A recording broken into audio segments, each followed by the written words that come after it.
Valores del Campo, una visión de la realidad argentina. Conducción, Fernando Estrada. Con la tarjeta Procampo de Banco Provincia, disfruta de grandes beneficios. En los remates de Hacienda, en la compra de combustibles, agroquímicos, fertilizantes y muchos más. Adquirila con mínimos requisitos, a tasas especiales y con la mejor financiación. Banco Provincia, el banco de las y los bonaerenses. En OMINT cumplimos 55 años, en los que siempre fuimos renovando nuestros servicios, porque para cuidar tu salud no podemos quedarnos en el tiempo. OMINT, experiencia para lo que sigue. Superintendencia de Servicios de Salud, órgano de control de las empresas de medicina prepaga, www.sssalud.gov.ar, 0800 222 Registro Nacional de Entidades de Medicina Prepaga número 1336. Baja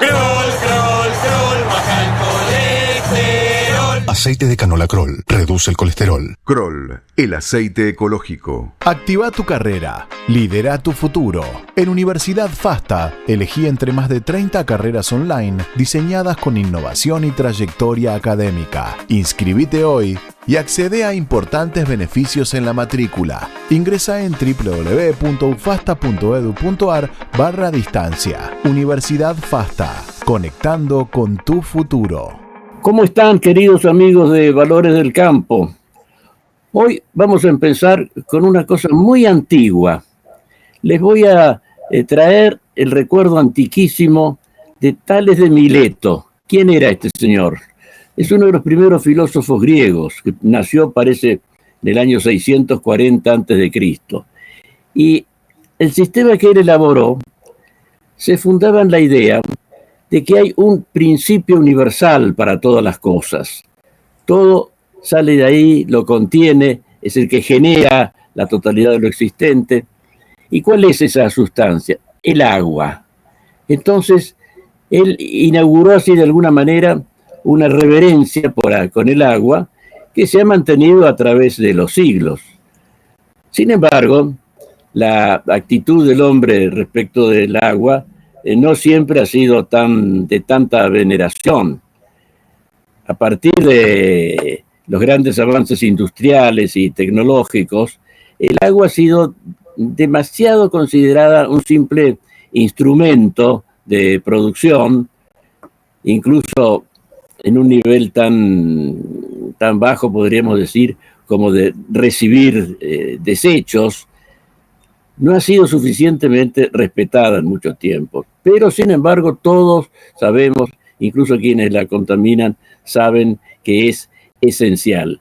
Y que además tiene muchos papeles en la naturaleza. Es la gran benefactora, como no, pero también puede ser la gran castigadora a través de inundaciones o ausencias, como las llamamos a sus sequías. Es un tema que evidentemente da para mucho, y si lo referimos a nuestra Argentina, se nos hace especialmente interesante. Por eso, hoy lo hemos invitado al ingeniero Francisco Damiano, que ha sido investigador en el Instituto de Clima y Agua del INTA, es miembro de PROSA, la institución que dentro de la Fundación FESIC se ocupa del clima y del suelo, y es también miembro del Centro Argentino de Ingenieros Agrónomos. De modo que, Francisco, bienvenido a este programa y esperamos darnos un baño de ciencia, ya que no de agua. Muy bien. Muchísimas gracias, Fernando, por la invitación, y con mucho gusto desarrollaremos el tema agua, el cual ha sido mi eje en mi actividad científica dentro de la institución del INTA, ¿no? Así que, bueno, esperemos hacer una buena presentación para la audiencia que usted. Sí, seguramente. De todas formas, muchas gracias por invitarme. Por favor. Ahora dígame, Francisco, nosotros sabemos, principalmente por estos problemas que surgen cada tanto, que el agua en la Argentina tiene esas manifestaciones de, bueno, a veces inundaciones y a veces sequías, a veces también que las napas se suben demasiado, y eso es un beneficio para las raíces de las plantas, pero también puede ser un perjuicio si sube con sales que perjudican precisamente el desarrollo de los vegetales. En ese sentido, ¿cómo tenemos que ver la situación argentina? ¿Es una situación normal? ¿Es una situación...?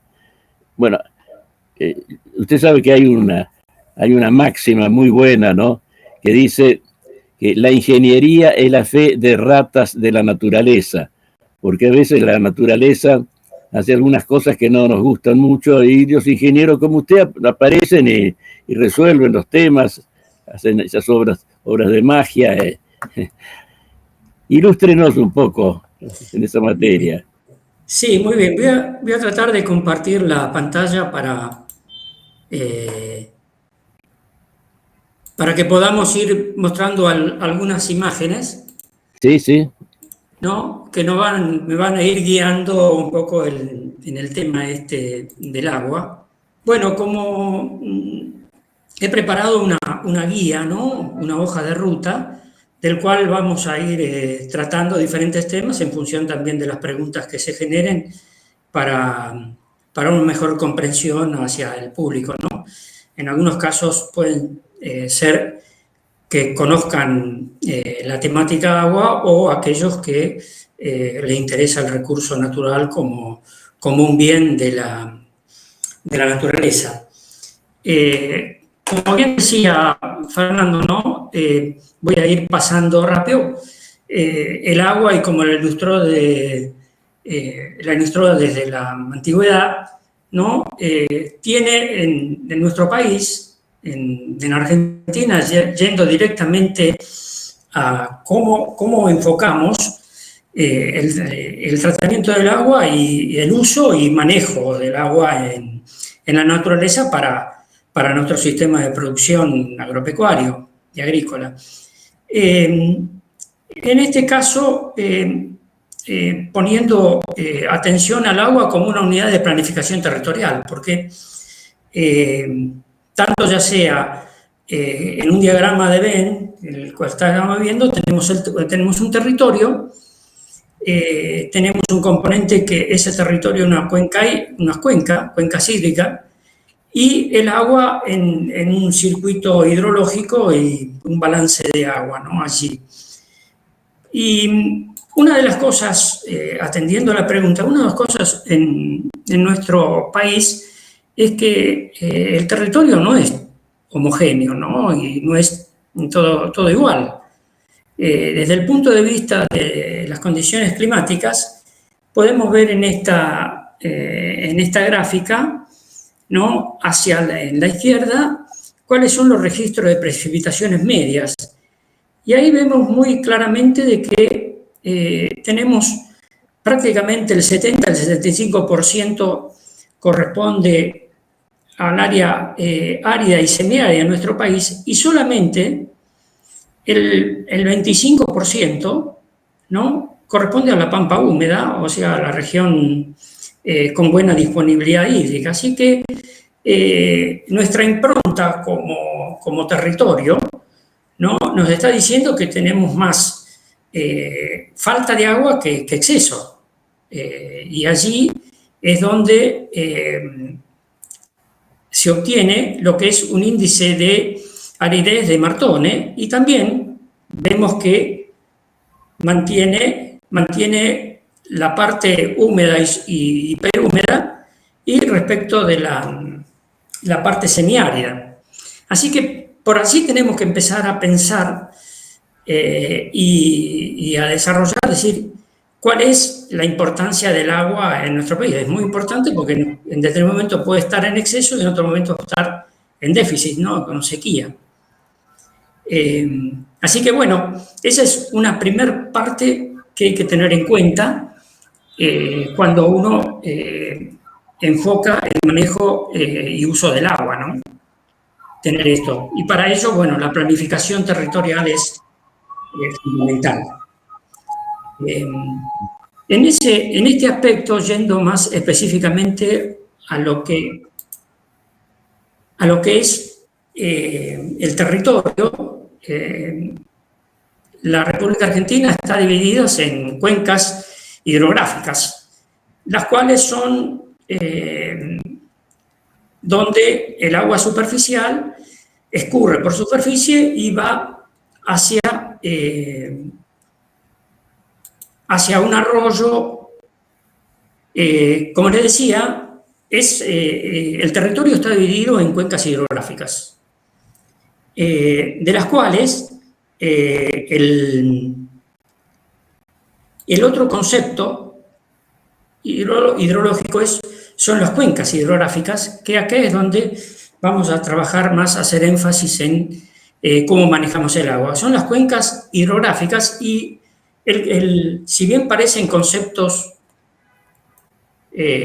similares, no lo son en términos hidrológicos, en donde la hidrología aquí está basada fundamentalmente en lo que es el balance hídrico, o sea que todos los elementos que intervienen tanto en la atmósfera como en el suelo se registran a través de un balance hídrico que es el que nos va a ir dando las pautas para ver cómo podemos intervenir sobre ese balance hídrico. Y una de las cosas fundamentales es que, si bien todos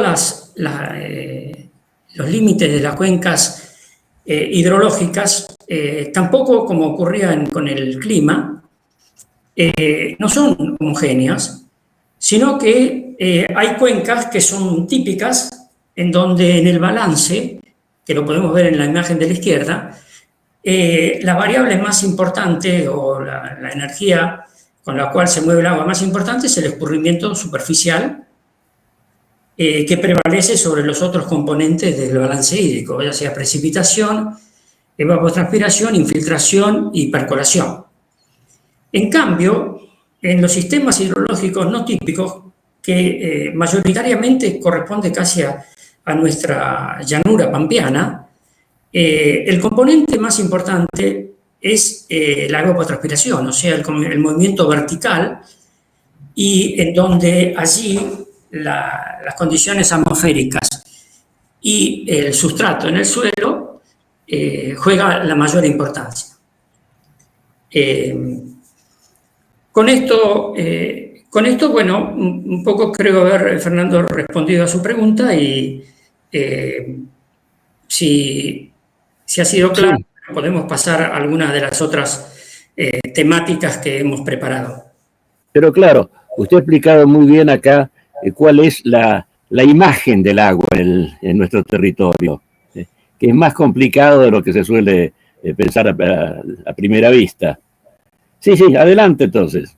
Sí, por supuesto que si no tenemos en consideración el territorio en el cual estamos, cuál es el comportamiento del agua superficial y el agua subterránea, estamos un poco complicados para encontrar cuáles serían, cómo podríamos abordar un manejo del agua en forma eficiente y sustentable, ¿no? Que hoy es la palabra clave en la sustentabilidad de un recurso natural, el cual es finito, de importancia social y a su vez que interviene en todos los procesos de la vida sobre el planeta, ¿no?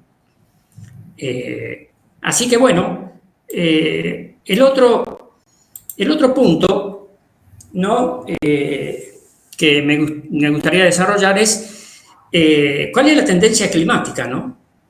¿Para qué tenemos que prepararnos? Claro. Por estas cuestiones de... Bueno, usted acaba de traer un tema muy interesante e importante.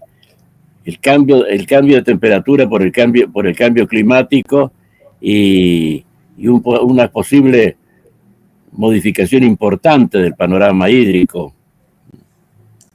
Sí, allí en esta transparencia pongo los ítems, por supuesto, más sobresalientes sobre la tendencia climática.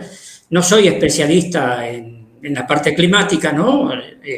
Soy usuario de esta información, pero sí bien hace de base para lo que luego al final de la exposición vamos a tomar en cuenta, ¿no? El clima del pasado y del futuro son diferentes, eso no hay dudas, lo dicen todos los grandes centros que estudian cómo es el comportamiento del planeta en cuanto a los recursos naturales. Otra de las cosas que, bueno, que está en la agenda, que es debido a la generación desmedida de la quema de combustibles y un mal uso o un uso excesivo en cuanto a la generación de dióxido de carbono hacia la atmósfera. Otra molécula también importante es el óxido nitroso y el metano. Bueno, como es de público conocimiento, estos elementos permiten aumentar la absorción en la atmósfera de radiación solar y terrestre, y lo cual hace que haya incrementado la temperatura atmosférica. A posterior tengo una imagen que va a reflejar realmente en el tiempo cómo ha ido variando esto. Pero teniendo en cuenta el agua, ¿no? El agua tiene un alto coeficiente de calorificación, así que lo que quiere decir que el aire más caliente absorbe más agua. Y por lo tanto, genera el efecto invernadero. Otro punto, la atmósfera es capaz de almacenar más humedad sin saturarse, sin llover, aumentando los periodos sin lluvia y la sequía. O sea que lo que está ocurriendo es un cambio en la composición de la atmósfera, ¿no? Entonces, retiene más humedad, pero no genera lluvia. Y la contracara es, cuando se satura, llueve, más agua, provocando lluvias intensas e inundaciones, que es el fenómeno clásico, que son sequías muy agresivas y tormentas muy severas, pero todas en tiempo corto y en un espacio, ¿no? de lugar. Y de ahí podemos ver que esto ocurre en Francisco, en este sentido, da la idea de que este cambio climático traslada, en este caso a nuestro territorio, características de otros climas más tropicales, donde se dan estos fenómenos, justamente lluvias más intensas, tormentas más fuertes. Sí. Pienso en la zona ecuatorial, ¿no? Sí, bueno, allí, los que estudian la oceanografía, ¿no? Hablan en este caso y en la región pampeana nuestra, la influencia del niño y la niña, ¿no? Para ponerlo en términos de conocimiento vulgar, ¿no? O sea, donde ocurre, niña es una fase seca y el niño es una fase cálida y entonces hay más lluvia. Y como bien decía, en determinado momento eso es positivo y en otro momento es negativo. Depende de quién prevalezca. En este momento, como es para bien de nuestra región productiva, se fue desacelerando la niña que generaba la sequía y está en una situación neutra.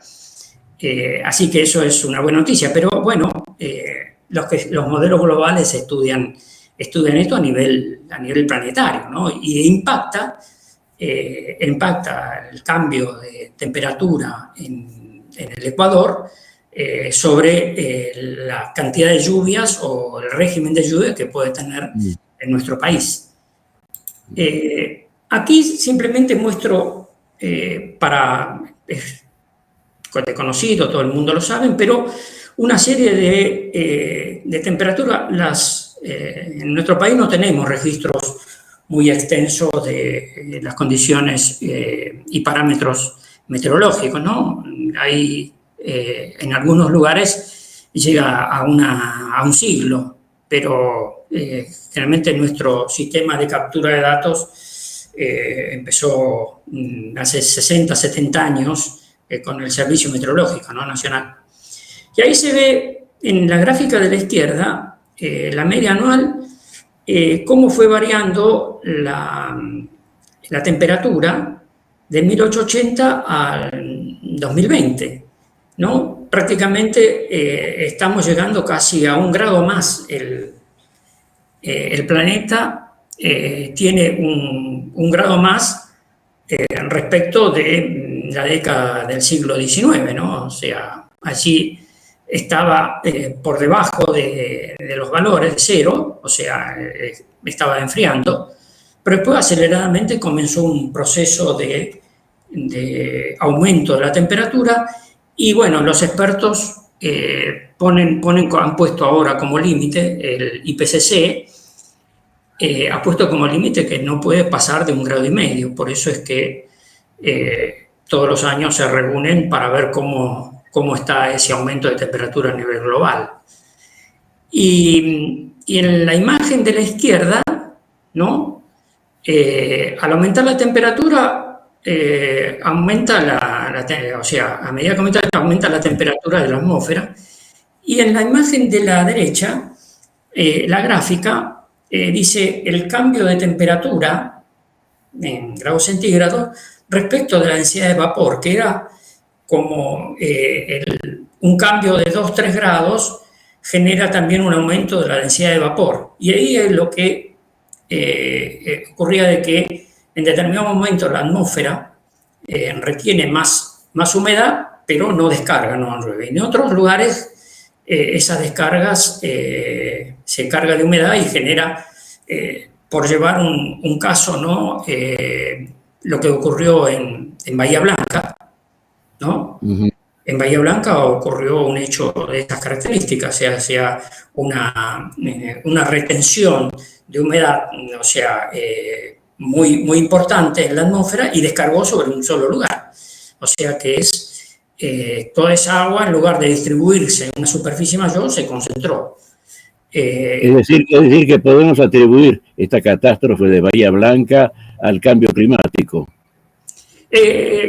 Adjudicarlo, sí, los expertos lo adjudican a eso, es que hay un aumento o sea, hay un efecto de el dióxido de carbono que ha subido en la atmósfera, un calentamiento y ha generado esto. Los españoles para ir a otro lugar en Europa, los españoles lo han tenido con la Dana, ¿no? Así en Valencia, un fenómeno así, lo que se llama también una masa que se mueve en forma aleatoria y en determinado momento hace una descarga violenta y bueno, con las consecuencias gravísimas sobre el territorio y donde cae, ¿no? Esos son dos ejemplos. Usted acá ha puesto para qué tenemos que prepararnos, pero nos puede tomar muy de sorpresa esta serie de transformaciones, sin darnos mucho tiempo para prepararnos, ¿verdad? Lo que ocurre con estos fenómenos es, al menos los oceanógrafos y los que estudian la atmósfera, estos fenómenos así ocurren imprevisiblemente, o sea, no se tiene certeza, sí se conoce el fenómeno, pero no exactamente dónde va a descargar esto, porque se mueve por arriba de la atmósfera en forma independiente, ¿no? O sea, se va moviendo con las masas de movimiento de aire y en determinado momento produce es como si se abriera el cielo y cae un balde de agua, ¿no? Ellos lo asocian a que cuando uno pone a hervir agua, no todo el agua, todas las moléculas llegan a 100 grados sistemáticamente todas, sino que primero comienza o sea, las moléculas de agua, algunas comienzan a llegar a 100 grados y aparece como un burbujeo. Bueno, asocian ese fenómeno a lo que es, o sea, que no se sabe en qué momento va a producir los 100 grados y la mayor masa de agua va a estar hirviendo, ¿no? Bueno, para ilustrar un caso y llevarlo a una interpretación más bien vulgar, ¿no? Que se entienda. Por supuesto que todo esto tiene explicaciones físicas de la atmósfera que acá al menos yo no estoy capacitado para explicar estos fenómenos porque no es mi especialidad, ¿no? Pero sí contemplar de que es difícil pronosticar esto.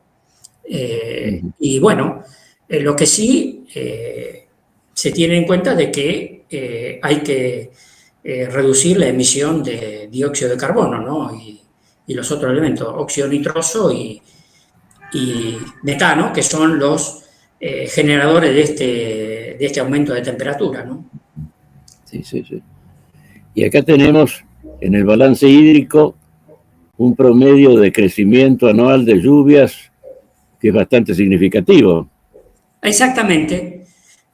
Aquí yo puse una gráfica para nuestra región, ¿no? El balance hídrico y cómo, o sea, nosotros podemos, o sea, los registros, fíjense que los registros nuestros son principios del siglo XX o fines del siglo XIX, ¿no?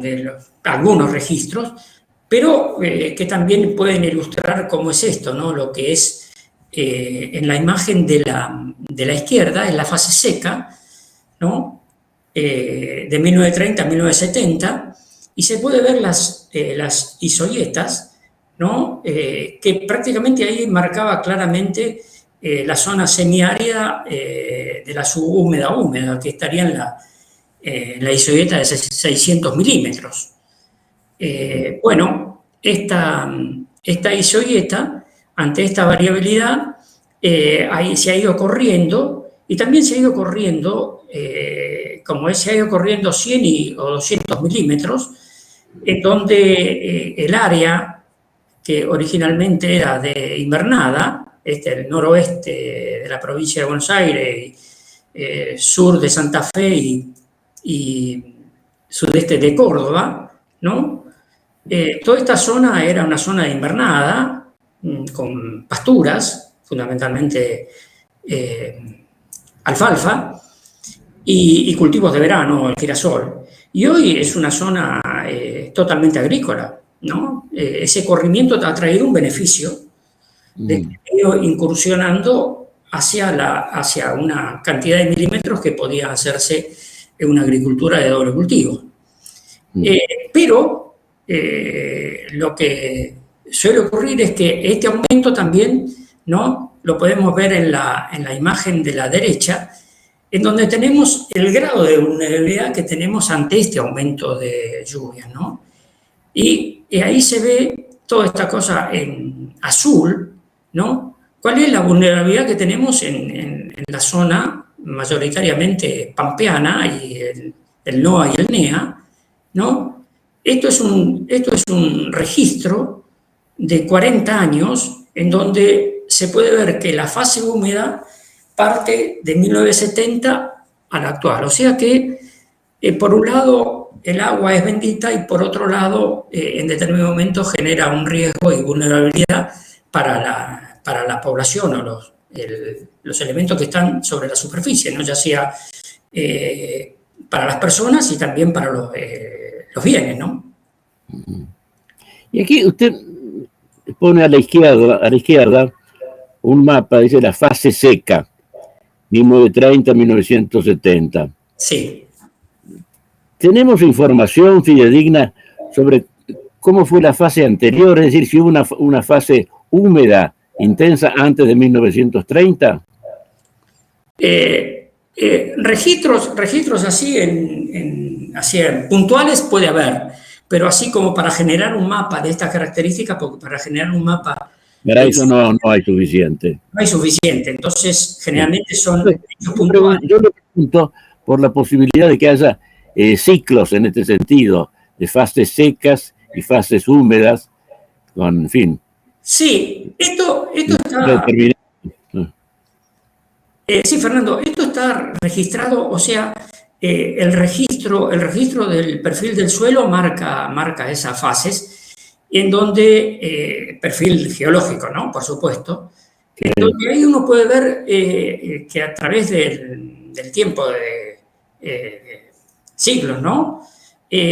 Las diferentes fases o procesos de sequía y anegamiento, ¿no? O sequía y anegamiento o inundación, está registrado en el perfil. O sea que geológicamente, eso sí, lo interpretan muy bien los geólogos o hidrogeólogos. Pero así en datos, acá estamos viendo los datos de registros superficiales, ¿no? Sí, pero sí. hay historias geológicas que indican que sí, que esto viene ocurriendo si uno quiere remontarse 5.000, 8.000 años atrás, ¿no? En donde aparecen los registros a través cómo es, de signos, ¿no? Que aparecen en el perfil del suelo o en el sedimento. La capa superficial no, como es, tiene estos registros, ¿no? De estos sedimentos que se han ido acumulando. De hecho, bueno, la última glaciación, si uno toma la última glaciación, es donde digo 5.000, 8.000 años, porque es la última glaciación que, como es, subió el mar y después retrocedió, entonces barrió con todo el suelo que estaba por ahí, y entonces siempre viene un proceso de erosión y sedimentación o deposición, ¿no? Bueno, eso se registra geológicamente, están los registros, sí. Claro, claro. Y respecto de lo que podemos especular ahora sobre el futuro en base a estos procesos, y que, bueno, acá dice en el nuevo cartel, nos esperan más sequías e inundaciones. Se adelantó mi pregunta. Sí, por eso la puse ahí. Sí. Bueno, ahí están las dos antagónicos, ¿no? Antagonismo, las sequías y las inundaciones, que no es nuevo, y para hacer referencia, como es, a Florentino Meguino, el naturalista Florentino Meguino, ¿no? Él hablaba de inundaciones y sequía en la región pampeana, ¿no? O sea, que era el que estudiaba toda la parte de los fósiles en la región pampeana, y veía que aparecían en determinados momentos sequías e inundaciones de acuerdo a las exploraciones arqueológicas que él hacía, ¿no? Sí se sabe qué hacer, sí. O sea, teniendo todo este conocimiento, y hoy en día con las satélites y precisiones a nivel de región, y se puede como es, ir viendo qué cosas podemos hacer para mejorar o que las sequías y inundaciones sean atenuadas o mitigadas. Acá se ve, por la imagen que tenemos acá, que un aspecto importantísimo es la retención del agua. Posiblemente el exceso de las inundaciones podría conservarse para el tiempo de sequía. Pero ¿cómo serían esos reservorios de agua? Podrían ser represas, diques, pero no creo que sea eso lo que se está pensando para la llanura pampeana. No, para la llanura pampeana hay como es un desarrollo de una técnica que permite en la llanura pampeana, pensando en lo que hablamos al principio, ¿no? En el cual tenemos una cuenca hidrológica no típica, o sea que en donde el componente vertical es el 80%, tanto ya sea hacia la atmósfera como hacia el estrato inferior, representa en el balance del 80%. Por eso es muy importante tener como visión el balance hídrico, porque nos permite ver cuáles de los componentes tiene más peso, porque por ahí podemos intervenir sobre algo que no es importante y no generamos ningún efecto, o por ahí generamos un efecto contraproducente. Así que esto de las sequías e inundaciones, remontándonos a Florentino Meguino, él lo marcaba, y Florentino Meguino, hace más de 140 años, él decía que le faltaba agua a la región pampeana, o sea que había que hacer reservorios y había que forestar también, ¿no? O sea que había que retener agua en reservorios y forestar, no dejar que el agua dulce, porque aquí lo importante es el agua dulce, que es el agua de producción, que el agua dulce estuviera y no se escapara del sistema. Más cercano, más contemporáneo, ¿no? José Prego, que fue director del PROSA, él decía, bueno, que había que retener el agua donde cae, o sea, donde toma contacto con el suelo. O sea, una gota que toma contacto con el suelo, ahí es donde habría que intervenir. Lo decía muy claramente hace muchos años José Prego, que era un estudioso de estas condiciones de la región pampeana, y también enfocado más en lo que es la Pampa deprimida, ¿no? Nuestra ecorregión, en donde por excelencia el problema son de anegamientos.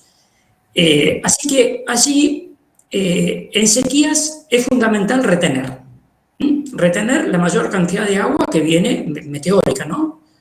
Retenerla. Y en inundaciones, retenerla y evacuación controlada. Y ahí es donde esta técnica de la sistematización hidrológica ha focalizado.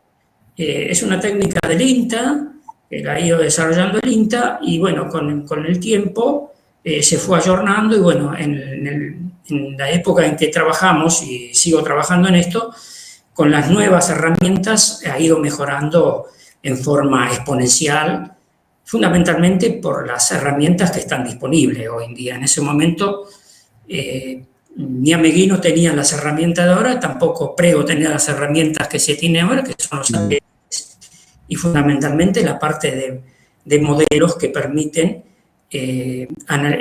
estimar este balance hídrico más ajustado a la realidad.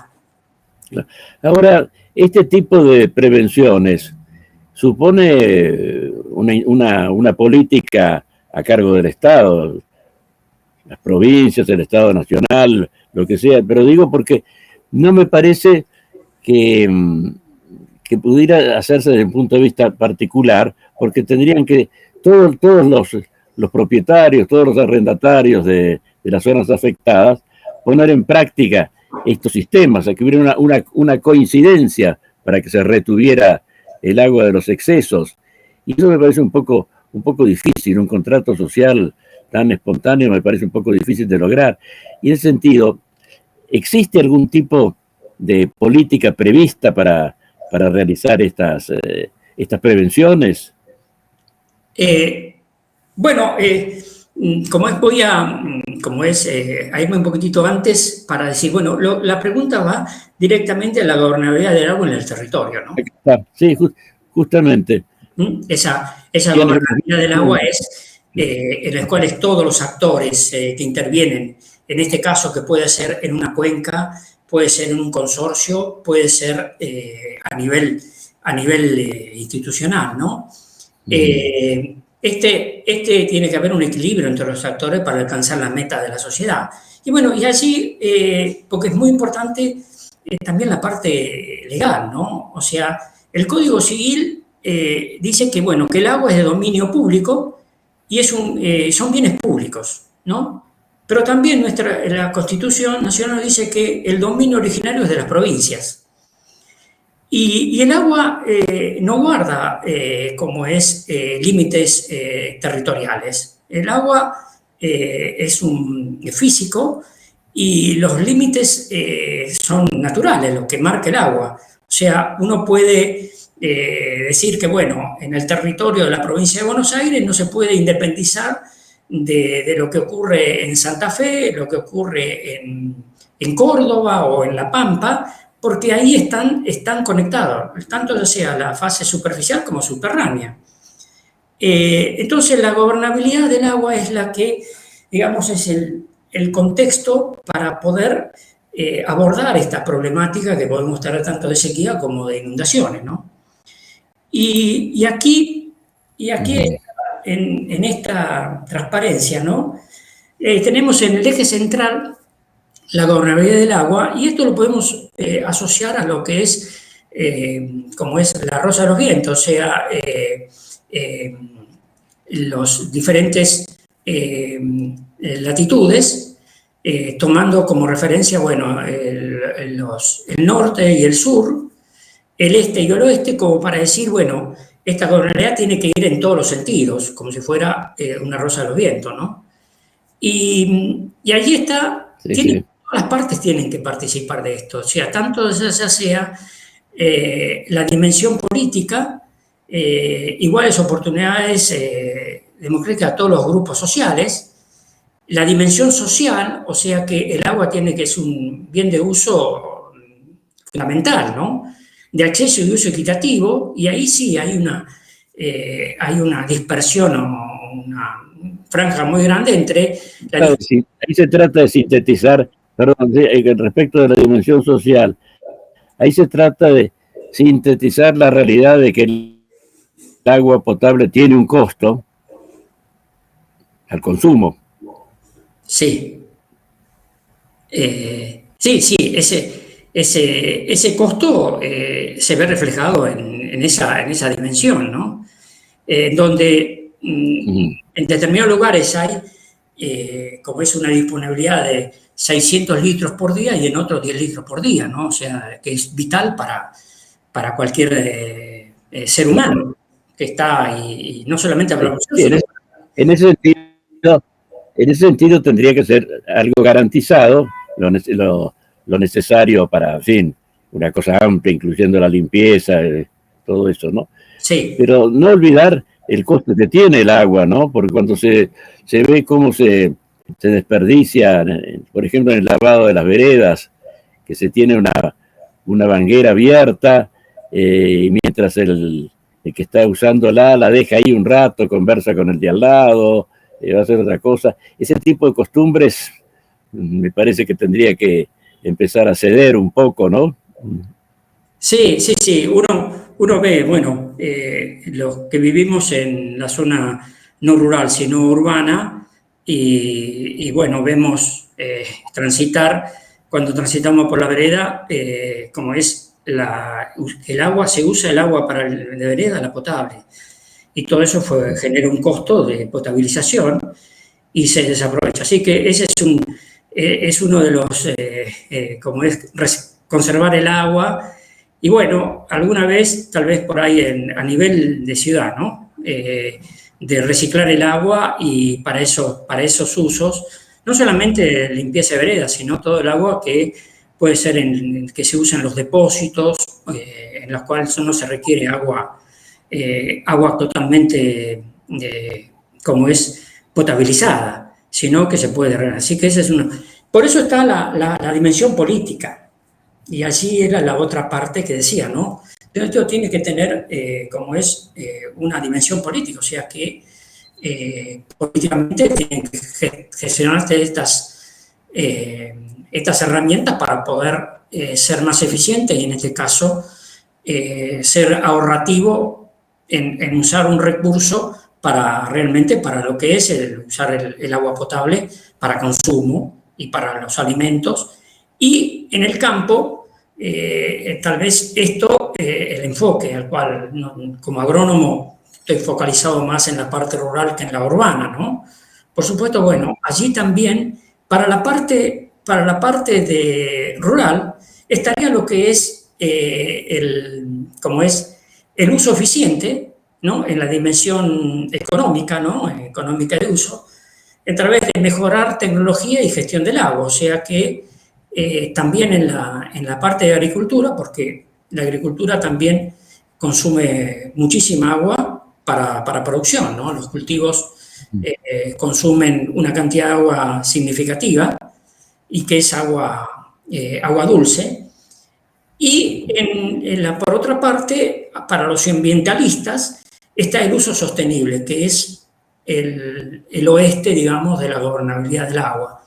Esto fundamentalmente para servicios ambientales, o sea que también el agua tiene un bien de ecosistémico, ¿no? En donde se requiere mantener eso para sostener los humedales y como es también externalidades, ¿no? Que es la externalidad aquella en las cuales uno puede disponer de un lago para hacer, como es, paisajístico, o hacer actividades deportivas, ¿no? También eso es muy importante en este caso. Así que con este cuadro de gobernabilidad del agua es que podemos, digamos, englobar cómo usar y cuáles herramientas podemos abordar para mejor gobernabilidad. Por supuesto que en este caso, cuando hablamos de las herramientas, yo me voy a focalizar en el uso eficiente, ¿no? Aquí, una mejor tecnología de gestión del agua, que es un poco el final de esta charla. ¿En qué consiste esta diferencia de agua azul y agua verde? Sí, agua azul y agua verde se le ha puesto color al agua. Y el agua azul es el agua, por su color azul, es el agua que transita sobre la superficie, ¿no? O sea, que es superficial, en este caso no subterránea, sino que la superficial se le da a llamar agua azul. Y agua verde es aquella, es el agua que se le da a llamar la que pasa por el vegetal, ¿no? O sea, la que pasa toma la raíz y después es evapotranspirada. El agua azul si no la controlamos, por eso decimos la retenemos, se nos va a ir. Fundamentalmente agua dulce. Y el agua verde se transforma, si somos eficientes, o sea, en agua azul hay que ser eficiente en retener, ir al principio de Meguino. Retener en los lugares, reservorios, para que el agua sea luego infiltrada o utilizada para riego complementario, etc. Y el agua verde es la que nos va a dar como es la potencialidad de la materia seca, o sea, tanto ya sea para granos, forrajes o leche, ¿no? Es todo lo que se transforma, el agua verde se transforma en materia orgánica,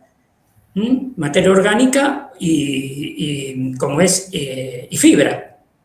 Sí. Eso es llamar, aquí tengo una transparencia, ¿no? Aquí está, en esto tenemos el uso en el sector agropecuario, lo que decía que es el agua verde es utilizada en un alto porcentaje, ya sea la que está en el suelo, retenida en el suelo, un alto porcentaje.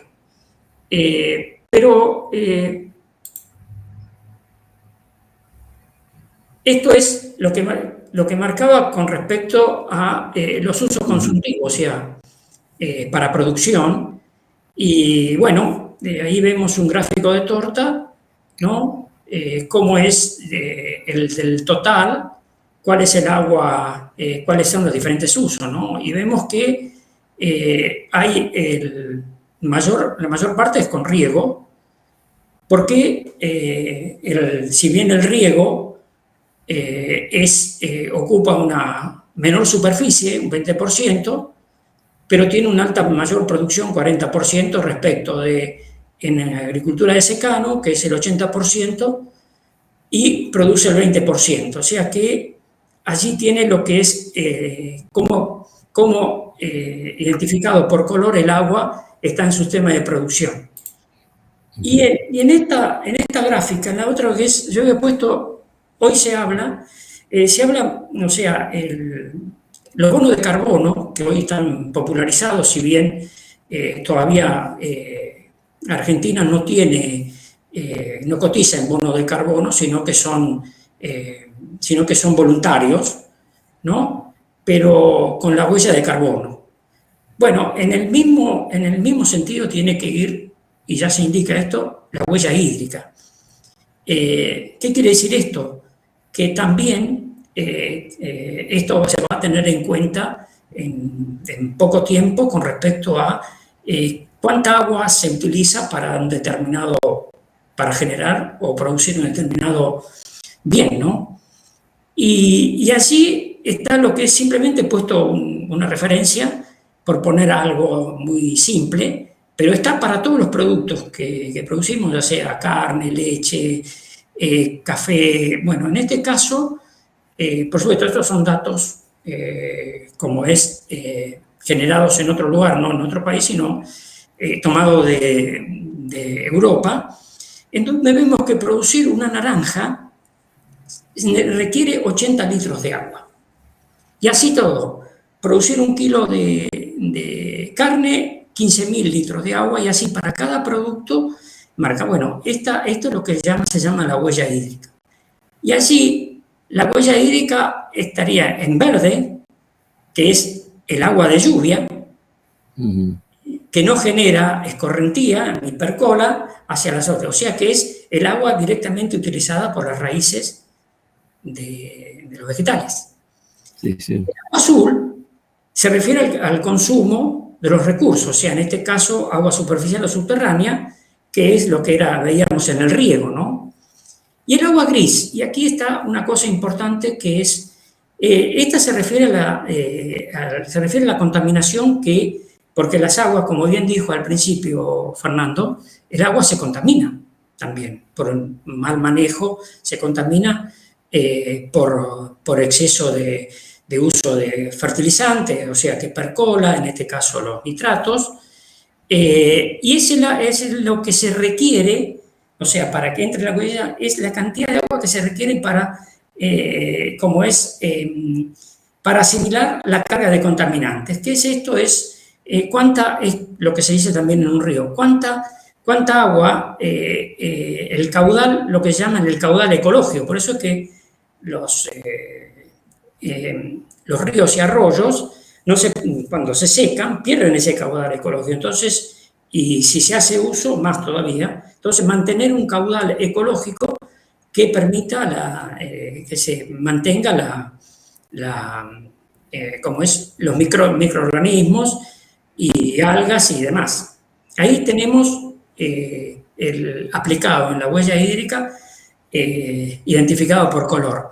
Y después hay una cuarta color del agua, que es el agua negra. Bueno, esa ya es un agua que no se puede, o sea, el costo para recuperar eso es tan alto que prácticamente se descarta, que es agua con metales pesados, contaminantes con petróleo y demás, ¿no? Sumamente costoso. ¿Sabe, Francisco, que nos estamos quedando con pocos minutos, en realidad un solo minuto?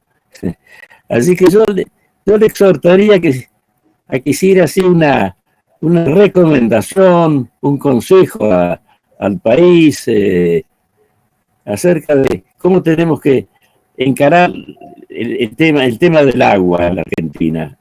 Sí. Ahora y para más adelante, con la situación actual y con estas transformaciones climáticas que parece que se vienen. Sí, teniendo poco tiempo, bueno, ¿cuáles son las tecnologías ¿Qué recomendación haría? de erosión y anegamiento? Y así, ¿no? Llevar a este gráfico, ¿no? En donde nos dicen, por eso las herramientas están, las tecnologías están, la cuestión también es que no es aplicado masivamente. Y este manual de buenas prácticas, que usted seguramente lo conoce, de buenas prácticas de manejo y conservación del suelo y del agua en área de secano, de riego. Bueno, allí hicimos un trabajo a nivel país, con las diferentes provincias, en las cuales detectamos más de 200 prácticas que se aplican en el territorio.